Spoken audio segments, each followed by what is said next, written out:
El mundo está formado por diversas culturas, países y personas.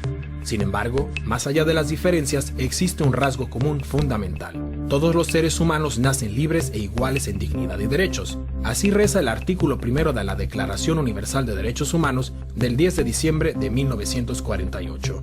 Los derechos humanos se han convertido en uno de los conceptos más importantes de la historia de la humanidad. ¿Pero qué son realmente los derechos humanos? ¿Quién es responsable de su defensa? ¿Y son realmente válidos para todos los seres humanos? Se entienden por derechos humanos aquellos que corresponden a toda persona por el solo hecho de serlo. Son innatos. Los derechos humanos tienen validez sin excepción para todo ser humano en cualquier parte del mundo. Son, por lo tanto, universales. Son válidos para todas las personas por igual, independientemente de su raza, religión, sexo, orientación sexual, color de piel, edad u otras características que puedan diferenciar a los seres humanos entre sí. Los derechos humanos forman parte del derecho internacional.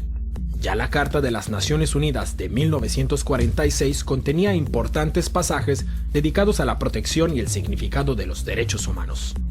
El primer acuerdo internacional al respecto es la Declaración Universal de Derechos Humanos de las Naciones Unidas de 1948. En 1966, la ONU aprobó otros dos instrumentos internacionales, el Pacto Internacional de Derechos Civiles y Políticos y el Pacto Internacional de Derechos Económicos, Sociales y Culturales. Juntos se denominan Leyes Internacionales de Derechos Humanos. Son la base jurídica más importante a este respecto. A todos ellos hay que añadir otra serie de convenciones. La Convención sobre el Estatuto de los Refugiados, la Convención sobre los Derechos del Niño, la Convención contra la Tortura y la Convención sobre los Derechos de las Personas con Discapacidad. ¿Pero cuáles son en detalle los derechos humanos fijados por estos instrumentos? A menudo se clasifican los derechos humanos en tres generaciones o dimensiones. La primera dimensión, los derechos civiles y políticos clásicos. A este grupo pertenecen el derecho a la vida y la integridad física, la prohibición de la esclavitud y el trabajo forzoso, la protección contra la tortura, la libertad de opinión, la libertad de conciencia y religión, una amplia prohibición de la discriminación, además del derecho al voto.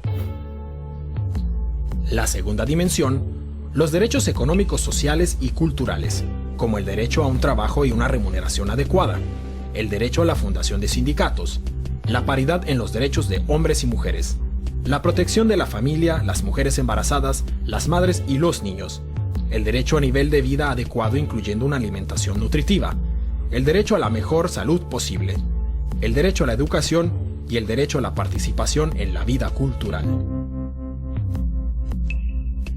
La tercera dimensión está compuesta por los derechos colectivos, por ejemplo, el derecho a la autodeterminación, el derecho al desarrollo, el derecho a un medio ambiente limpio y el derecho a la paz. En este sentido, resulta fundamental el principio de la indivisibilidad de los derechos humanos. Según este principio, no puede establecerse una jerarquía entre los derechos políticos, económicos, sociales y culturales. Los derechos humanos deben garantizarse conjuntamente. La realización de los derechos civiles y políticos depende de la garantía de los derechos económicos, sociales y culturales y viceversa. ¿Y quién se ocupa de que se apliquen y respeten los derechos humanos? La responsabilidad principal recae en los gobiernos. Estos no pueden perpetrar ninguna violación de los derechos humanos. Deben protegerlos de los ataques de terceros y tienen que crear las condiciones para su absoluto cumplimiento. El órgano central de la ONU es el Consejo de Derechos Humanos, formado por 47 estados con sede en Ginebra. El Consejo de Derechos Humanos revisa regularmente la situación de los mismos en los estados miembros. Asimismo, puede enviar expertos independientes a países específicos. Pero existe un problema.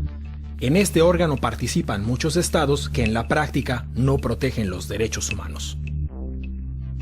El Consejo de Seguridad de las Naciones Unidas se ocupa especialmente de la protección de los derechos humanos en guerras y conflictos armados. Sus esfuerzos se dirigen, por ejemplo, a luchar contra el reclutamiento de menores como soldados. La Alta Comisionada de las Naciones Unidas para los Derechos Humanos coordina todas las labores relativas a este respecto y dispone de varias oficinas locales que pueden enviar a expertos en derechos humanos a las misiones de paz de la ONU. la Corte Penal Internacional de La Haya. Por primera vez existe desde 1998 una instancia que puede investigar y condenar violaciones especialmente graves de los derechos humanos, como son el genocidio, los crímenes de guerra y los crímenes contra la humanidad. Sus alcances todavía son limitados a causa de la falta de apoyo de importantes naciones como los Estados Unidos de América o China. Sin embargo, este es un importante paso, ya que los criminales de guerra ya no pueden estar seguros de permanecer impunes. Además de las instituciones internacionales de la ONU, existen otros organismos y acuerdos en materia de derechos humanos a niveles regionales: el Convenio Europeo para la Protección de los Derechos Humanos y de las Libertades Fundamentales, o el Tribunal Europeo de Derechos Humanos en Estrasburgo, la Carta Africana de Derechos Humanos y de los Pueblos, y la Convención Americana sobre Derechos Humanos. La sociedad civil asume un papel especialmente importante.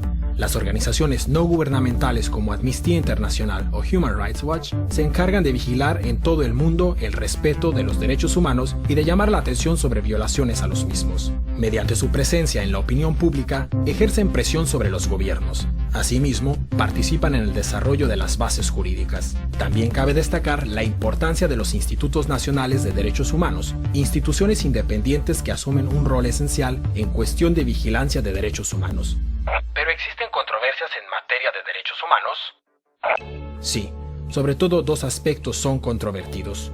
Punto de discordia número 1: el carácter universal de los derechos humanos. El argumento: la idea de los derechos humanos procede de Occidente y por lo tanto no puede trasladarse automáticamente a otras culturas. Es verdad, el origen y la extensión de la idea de los derechos humanos están unidos al desarrollo cultural y las tradiciones. Pero también es cierto que ningún ser humano desea ser torturado o discriminado a causa del color de su piel o su religión. Toda persona aspira a poder expresar su opinión libremente, sin miedo a ser perseguido. Todo ser humano desea vivir una vida digna bajo un techo y sin sufrir hambre ni sed. Y todos estos deseos están recogidos en el concepto de universalidad de los derechos humanos. Cabe destacar que la universalidad se pone en tela de juicio por estados o grupos responsables de violaciones de los derechos humanos. Punto de discordia número 2. Los estados occidentales son acusados de utilizar los derechos humanos como excusa para atacar militarmente a otros países al mismo tiempo que violan los derechos humanos. La realidad es que ningún estado garantiza por completo los derechos humanos. También en los estados occidentales existen violaciones de los derechos. Especialmente tras los atentados del 11 de septiembre de 2001, se introdujeron una serie de medidas que recortan los derechos humanos y que se justifican argumentando la necesidad de la lucha antiterrorista. En conclusión, podemos comprobar que los derechos humanos son especiales. Corresponden a todo ser humano por igual. Su protección y su respeto deben ser prioritarios en las actuaciones gubernamentales, porque los seres humanos son el punto de partida y el objetivo de toda política. El Estado está al servicio de las personas y no al revés. Los derechos humanos requieren una lucha constante para su protección y su defensa. Solo si respetamos los derechos humanos podremos asegurar la paz y la estabilidad a largo plazo.